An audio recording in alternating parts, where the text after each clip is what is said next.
Hello student, welcome again to concept classes.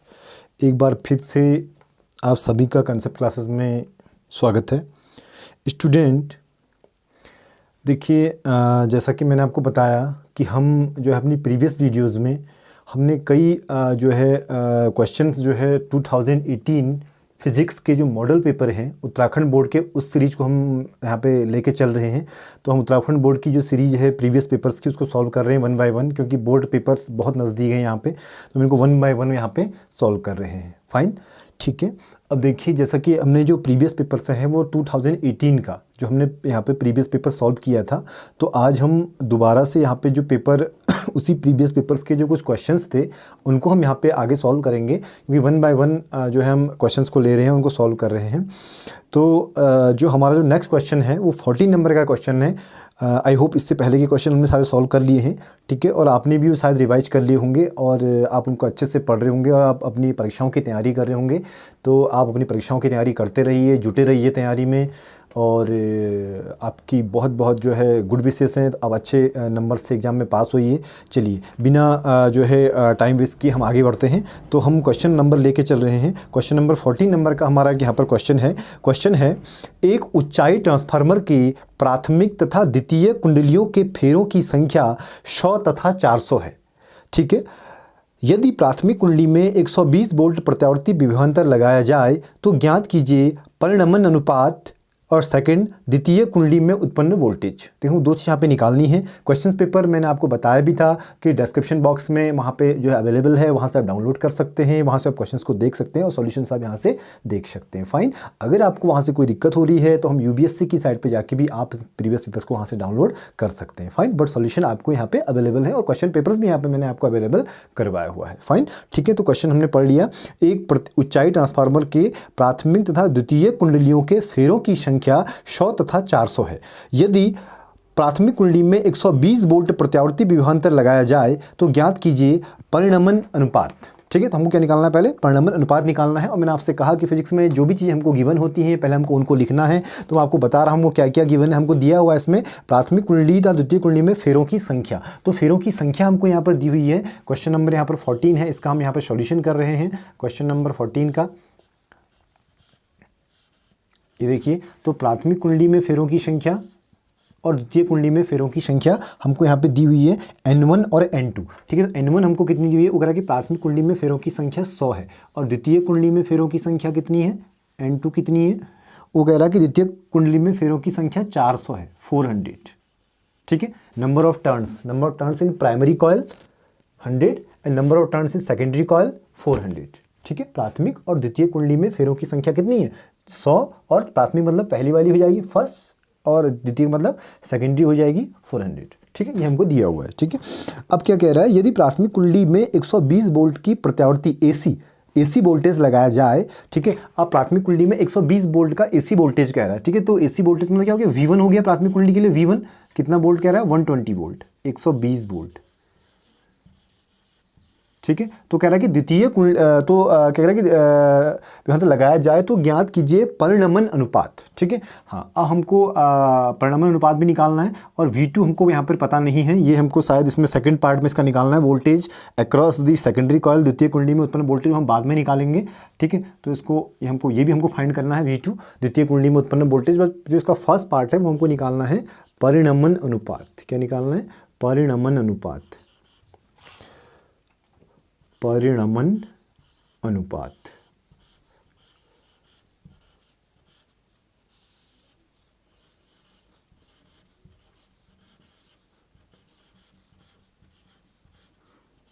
क्या find करना है हमको? परिणमन अनुपात, ट्रांसफॉर्मेशन रेशियो।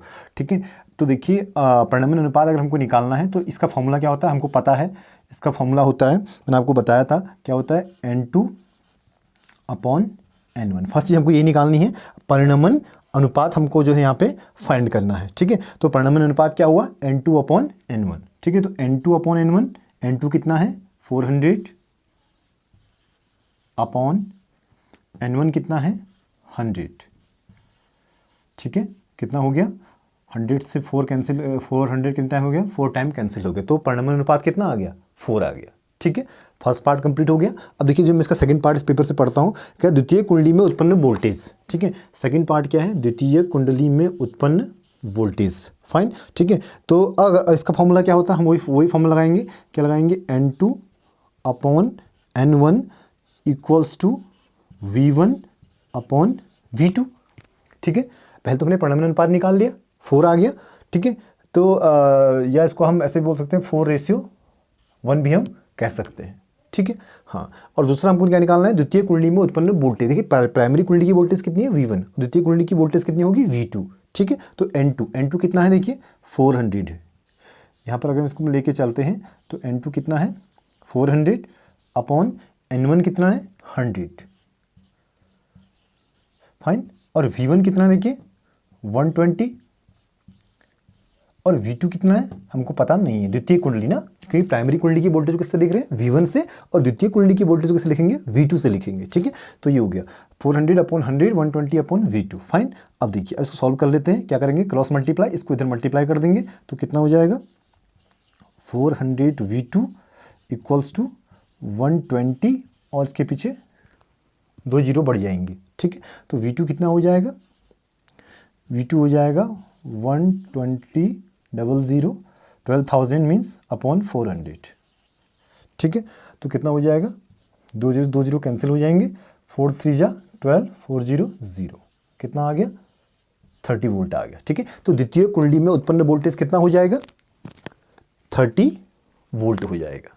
फाइन, ठीक है, तो आपके क्वेश्चन समझ में आ गया होगा। ठीक है, हाँ। अब इस तरीके से आप इसको देखिए, उतार लीजिए आप इसको। ठीक है, स्क्रीनशॉट भी आप ले सकते हैं। और कहीं पर समझ में अगर नहीं आया तो मैं आपसे बार बार बोलता हूँ कि जो पर्टिकुलर क्वेश्चन आपको समझ में नहीं आ रहा है, आप वहाँ पे उसको जो है कमेंट बॉक्स में लिखिए, मैं उसको दोबारा समझाऊंगा आपको। ठीक है, हाँ। अब मैं पूरा प्रयास करूँगा कि आपको बेहतर तरीके से समझाया जाए। ठीक है, आपको बेस्ट एफर्ट मैं यहाँ पर दे रहा हूँ। ठीक है, ताकि आपकी चीज़ समझ में आए और पेपरों में अच्छे मार्क्स यहाँ पर गेन करें। फाइन, ठीक है, तो आप इसको उतार लीजिए। ठीक है, अब इस तरीके से हम अगला क्वेश्चन भी लेके चलते हैं। आई होप आपने उतार लिया होगा, देख लिया होगा। ठीक है, तो मैं अब इसके बाद हम दूसरा क्वेश्चन लेके चलेंगे इसका नेक्स्ट। इसको मैं इरेज कर देता हूँ, है ना, कर दूँ इरेज। ठीक है,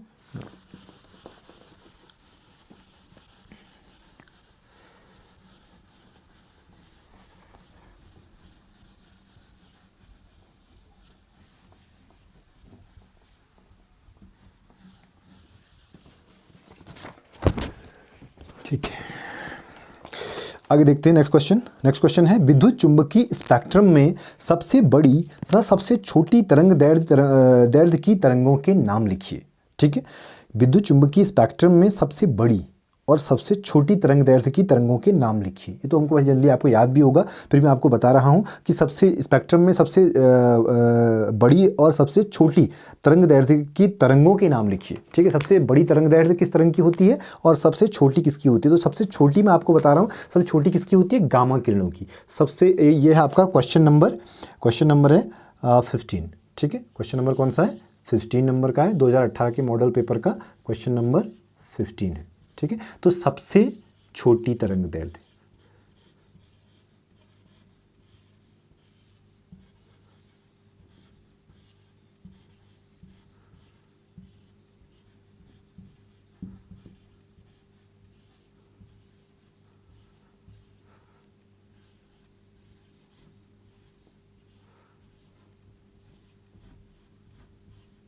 सबसे छोटी तरंग दैर्ध्य की तरंग।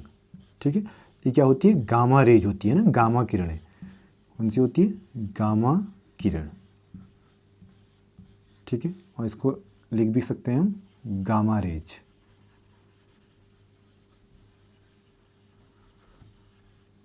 कौन सी होती है, गामा रेज होती है। ठीक है, समझ में आया होगा आपके। हाँ, उसके बाद मार्कर गिर गया यहाँ पे हमारा। ठीक है, गामा रेज। और सबसे बड़ी,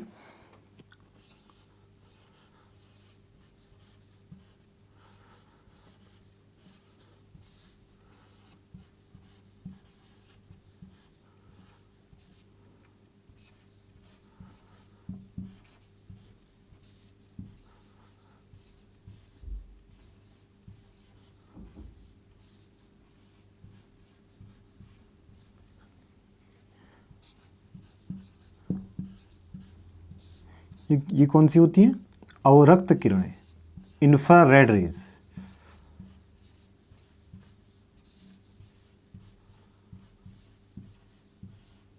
अवरक्त किरणें, है ना, इंफ्रारेड, इसको क्या बोलते हैं, इंफ्रारेड रेज।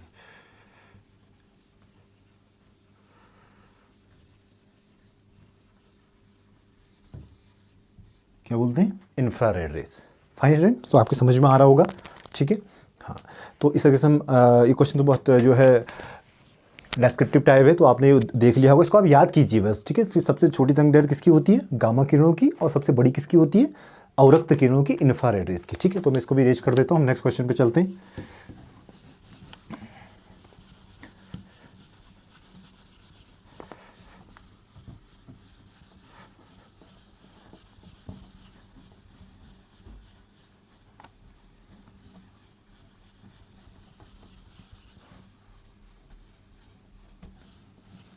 ठीक है, तो नेक्स्ट क्वेश्चन पे हम आ रहे हैं। Next question student, question number 16, ठीक है, क्वेश्चन नंबर 16,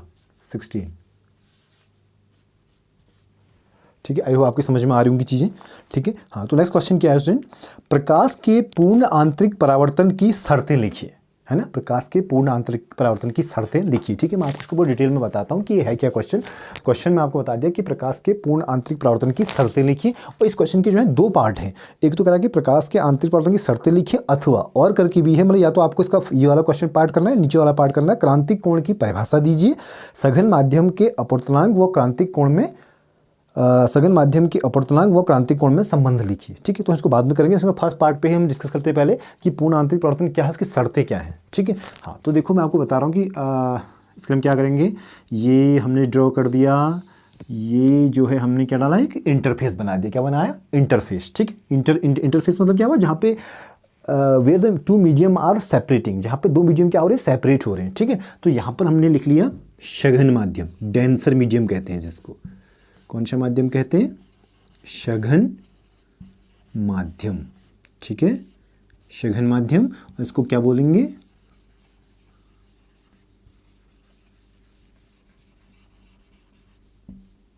डेंसर मीडियम, ठीक है। और ऊपर विरल माध्यम, रेयरर मीडियम,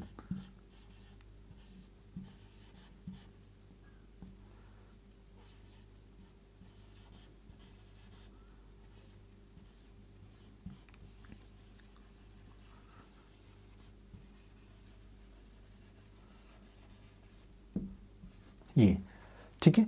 हाँ, अब होता क्या है कि जब कभी भी लाइट रेज कहाँ से जाती है, डेंसर मीडियम से रेयर मीडियम में जाती है, सघन माध्यम से विरल माध्यम में जब जाती है, ठीक है। तो देखो होता क्या है कि अगर नॉट केवल सघन माध्यम से विरल माध्यम में ही नहीं, अगर लाइट रेज कभी भी एक माध्यम से दूसरे माध्यम में जाती है, विरल से सघन में या सघन से विरल में, से हवा से पानी में, है ना, या पानी से फिर मतलब कांच में, या फिर कांच से क्या कहते हैं, हम कोई कुछ भी ले लेते हैं, फॉर एग्जांपल लीजिए शहद है, ठीक है, वहाँ चली जाती है, ठीक है। या आपके पास प्योर वाटर है, कंसनट्रेटेड वाटर है, सॉल्ट मिक्सड वाटर है, ठीक है। तो क्या कहते हैं, एक माध्यम मतलब मीडियम मतलब अलग अलग माध्यम, ठीक है। तो हवा से पानी में, पानी से किसी और चीज़ में, ठीक है। तो इसका मतलब क्या होगा, एक माध्यम से कहाँ जा रही है, दूसरे माध्यम में जब कोई प्रकाश किरणें जाती है, तो मैंने आपको बताया था कि लाइट की स्पीड हमेशा क्या होती है, चेंज हो जाती है, ठीक है। और लाइट की स्पीड चेंज हो जाती है, तो अगर लाइट की स्पीड चेंज होगी तो लाइट रेज या तो नॉर्मल की ओर, अगर उसकी स्पीड क्या हो रही है, कम हो रही है, पहले माध्यम, अगर ये हवा है जैसे ना, तो हवा में स्पीड अगर कम है,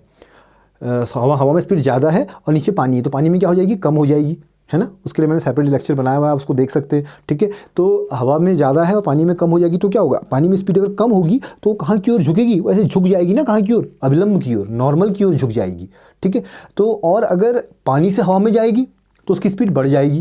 भाई से देखो, अगर ये मेरा हाथ है, मैं अपने हाथ को ऐसे पानी में, हवा में हिला रहा हूँ ऐसे, ठीक है। तो हवा में स्पीड क्या है, ज़्यादा है, और ऐसे ही मैं पानी में हिलाऊंगा तो क्या होगा, इतनी स्पीड से नहीं हिला पाऊंगा ना, ठीक है। तो मेरी स्पीड क्या हो जाएगी वहाँ, कम। तो वैसे लाइट के साथ भी है, ठीक है। तो लाइट रेज अगर हवा में इसकी स्पीड क्या होगी, ज़्यादा होगी, और पानी में स्पीड क्या हो जाएगी, कम हो जाएगी, है ना। तो या उसके बाद अगर वो किसी दूसरे कांच में जाए तो और कम हो जाएगी। तो लाइट रेज अगर एक मीडियम से दूसरे मीडियम में जा रही है तो लाइट की स्पीड क्या हो जाती है, चेंज हो जाती है।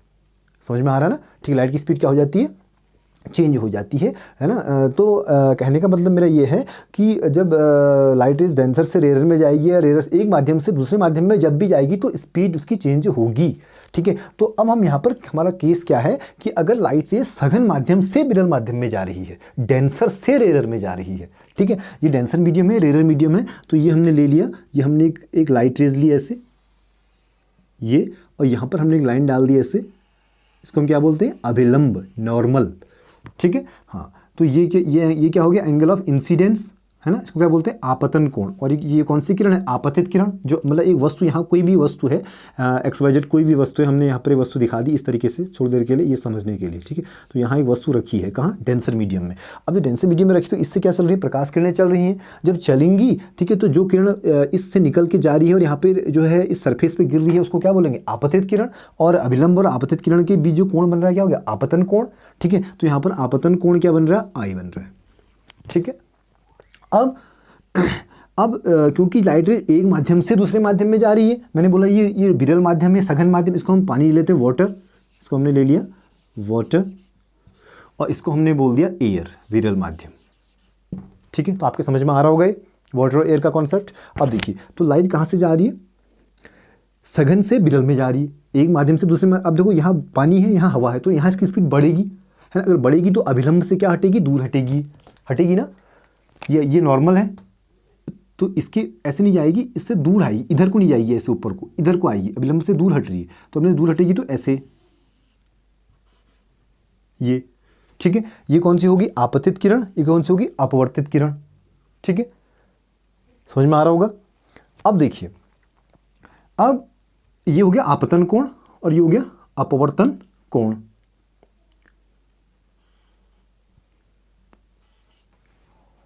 ठीक है। अब देखिए, अब जो आपतन कोण है, यदि लाइट रेज जो आपतन कोण के मान को हम चेंज करते जाएं, ठीक है, और एक कंडीशन ऐसी आएगी जब इसको चेंज करते जाएंगे, आपतन कोण की वैल्यू को, एंगल ऑफ इंसिडेंस को हम चेंज करते जाएंगे, तो एक कंडीशन ये आएगी कि जो अपवर्तित किरण है, ये ऐसे करके यहाँ धीरे धीरे हमने इसको चेंज किया, ऐसे ऊपर को हमने आपतन कोण को जो है ऐसे करके क्या करा, बढ़ाया, ठीक है। और जब इसको हमने से बढ़ाया, तो ये जो अपवर्तित किरण है, ये धीरे धीरे से नीचे को आएगी, और नीचे आएगी, एक टाइम ऐसा आएगा कि ये किरण जो है, ये इसके इस सरफेस के ऊपर आ जाएगी बिल्कुल, ये ग्रेजिंग सरफेस, क्या बोलते हैं इसको, ग्रेजिंग सरफेस बोलते हैं, ठीक है। ये इंटरफेस के ऊपर आ जाएगी बिल्कुल, और जब बिल्कुल इंटरफेस के ऊपर आ जाएगी, यहाँ पर उसको दिखाता हूँ, ये ऐसे जब इसके ऊपर आ जाएगी बिल्कुल, यहाँ पे कौन सी वाली, ये वाली रेज, जब हम इसको चेंज करेंगे, आपतन कोण को बदलेंगे, तो ये रेज यहाँ से आके इस पर आ जाएगी, ठीक है। अपवर्तित किरण इसके ऊपर आ जाएगी, और जो ऊपर आएगी तो मैं आपको इसके नीचे अलग से रेज दिखा रहा हूं, क्योंकि उसके ऊपर ओवरलैप नहीं कर रहा हूं,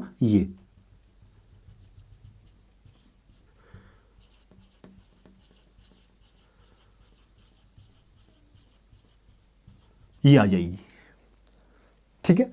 ये किरण ऐसे आ गई, जब हमने इसको क्या किया, चेंज किया, यहां से ये आपतन कोण की वैल्यू को हमने क्या किया, चेंज किया, ठीक है। तो अब उस समय क्या हुआ, तो ये किरण धीरे धीरे इस सरफेस के ऊपर आ जाएगी, और जो ऊपर आ जाएगी तो अभिलंब के साथ कितना डिग्री का कोण बना देगी, 90 डिग्री का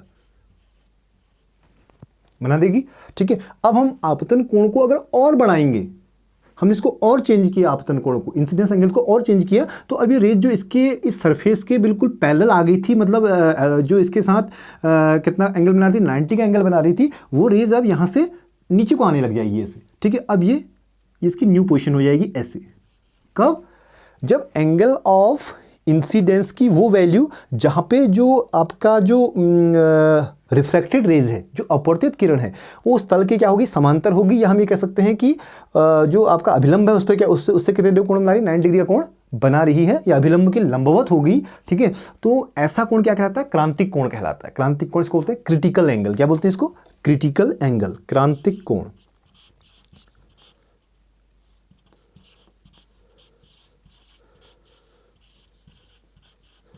क्या बोलते हैं इसको, क्रांतिक कोण, और इसको बोलते हैं क्रिटिकल एंगल,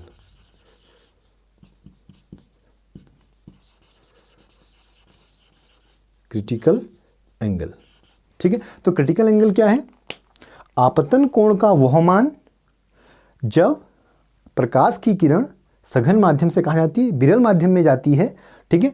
तो आपतन कोण का वह मान जहाँ पे जो अपवर्तित किरण है वो अभिलंब के साथ कितने डिग्री का कोण बनाती है, 90 डिग्री का कोण बनाती है, या जो दो माध्यमों का जो इंटरफेस होता है उससे उसकी क्या होती है, समांतर हो जाती है, या अभिलंब के साथ 90 डिग्री का कोण बनाती है, तो वह कोण, आपतन कोण का वह मान क्या कहलाता है, क्रांतिक कोण कहलाता है। क्या कहलाता है? क्रांतिक कोण क्रिटिकल एंगल कहलाता है। क्या कहा मैंने? आपतन कोण का वह मान जहाँ पे जब प्रकाश किरण सघन माध्यम से विरल माध्यम में जाती है तो प्रकाश की किरण के लिए आपतन कोण का वह मान जहाँ पे अपवर्तित किरण अभिलंब के लंबवत हो जाती है या दोनों माध्यमों को अलग अलग करने वाले तल के समांतर हो जाती है, वह कोण क्या कहलाता है? आपतन कोण की वो वैल्यू क्या कहलाती है? क्रांतिक कोण कहलाता है, क्रिटिकल एंगल कहलाता है।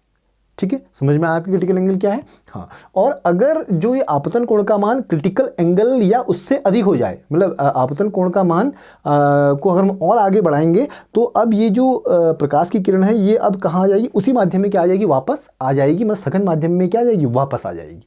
ठीक है, तो यह गुण क्या कहलाता है? पूर्ण आंतरिक परावर्तन कहलाता है। क्या कहलाता है? पूर्ण आंतरिक परावर्तन। ठीक है, क्या कहा मैंने? जब प्रकाश किरण किसी सघन माध्यम से किसी विरल माध्यम में जाती है तो आपतन कोण का वह मान जहाँ पे जो अपवर्तित किरण है वो उस तल के क्या होती है? समांतर हो जाती है या अविलंब के लंबवत हो जाती है। ठीक है, तो यह जो और अगर हम आपतन कोण के मान को और अधिक बढ़ाएं तो प्रकाश किरण विरल माध्यम में न जाकर सघन माध्यम में क्या हो जाती है? परावर्तित हो जाती है। तो प्रकाश का यह गुण क्या कहलाता है? पूर्ण आंतरिक परावर्तन कहलाता है। ठीक है, हाँ, तो क्रांतिक कोण का वह मान जहाँ पे प्रकाश की किरण सघन माध्यम से विरल माध्यम में जाने पर विरल माध्यम में न जाकर सघन माध्यम में ही क्या हो जाती है? परावर्तित हो जाती है। तो प्रकाश की यह घटना या यह गुण क्या कहलाता है? पूर्ण आंतरिक परावर्तन कहलाता है। इसको बोलते हैं TIR, टोटल इंटरनल रिफ्लेक्शन। तो ये किरण यहाँ से यहाँ न जाके इसी माध्यम में क्या आ गई? वापस आ गई। तो ये घटना क्या कहलाती है? पूर्ण आंतरिक परावर्तन कहलाती है। ठीक है, समझ में आया आपके? हाँ, तो अब क्रांतिक कोण मैंने आपको समझा दिया और पूर्ण आंतरिक परावर्तन की शर्तें भी मैंने आपको समझा दी। तो पहली शर्त आप क्या लिखेंगे? अगर आपके लिए आएगा क्वेश्चन कि पूर्ण आंतरिक परावर्तन की शर्तें लिखिए, तो पहला आप क्या लिखेंगे कि पूर्ण आंतरिक परावर्तन के लिए प्रकाश हमेशा कहाँ से प्रवेश करना चाहिए? सघन माध्यम से विरल माध्यम में प्रवेश करना चाहिए, या आप पहला पॉइंट लिखेंगे। ठीक है, और सेकेंड पॉइंट आप क्या लिखेंगे कि जो आपतन कोण का जो मान है ना, यहाँ पे जो क्या है? आपतन कोण की जो वैल्यू है, ठीक है, वो किससे अधिक होनी चाहिए? क्रांतिक कोण से अधिक होनी चाहिए, है ना। क्रांतिक कोण यहाँ पे बन रहा है, तो दूसरी कंडीशन क्या लिखेंगे कि आपतन कोण, ये है ना, ये आपतन कोण था, अभी ये था, तो आपतन कोण का मान ये क्रांतिक कोण से क्या होना चाहिए? अधिक होना चाहिए, मतलब 90 से अधिक होना चाहिए। ठीक है, तो यहाँ पर क्या घटेगी? पूर्ण आंतरिक परावर्तन की घटना घटेगी। तो दो कंडीशन आप लिखेंगे पूर्ण आंतरिक परावर्तन की। पहली आप लिखेंगे कि प्रकाश को कहाँ से? सघन माध्यम से विरल माध्यम में प्रवेश करना चाहिए। और दूसरी आप क्या लिखेंगे कि जो आपतन कोण का मान है सघन माध्यम के लिए, आपतन कोण का मान, हाँ पूरा लिखेंगे, सघन माध्यम के लिए लिखेंगे, सघन माध्यम के लिए आपतन कोण का मान क्रांतिक कोण से अधिक होना चाहिए। फाइन। तो आई होप स्टूडेंट्स आपको ये 3 क्वेश्चन हमने आप डिस्कस किए 2018 के मॉडल पेपर की फिजिक्स के, तो आपको ये अच्छे समझ में आए होंगे, है ना। और आप इनको देखिए, वीडियोस को, इनको समझिए और आप सॉल्व भी जरूर कीजिए अपने से। ऐसा नहीं कि हम वीडियो देख के आपको समझ में आ जाएगा, आप उसको वीडियो को देख लीजिए एक बार, भी क्वेश्चन पेपर को दोबारा से सॉल्व कीजिए। ठीक है, तो इस तरीके से आप इनको सॉल्व करते रहिए, बने रहिए कंसेप्ट क्लासेस के साथ। और प्लीज़ चैनल को लाइक, सब्सक्राइब और शेयर जरूर कीजिए और कमेंट जरूर कीजिए कि आपको कोई चीज़ समझ में, कौन सा टॉपिक समझ में नहीं आया या आपको अच्छा लगा, कैसा लगा। ठीक है, तो और जो है और भी जो नीडी स्टूडेंट्स हैं, आप उनको चैनल को शेयर भी कीजिए और सब्सक्राइब कीजिए। तो मिलते हैं नेक्स्ट वीडियोस में। 2018 के मॉडल पेपर की सीरीज को हम सॉल्व कर रहे हैं इसी के साथ। Thank you, take care.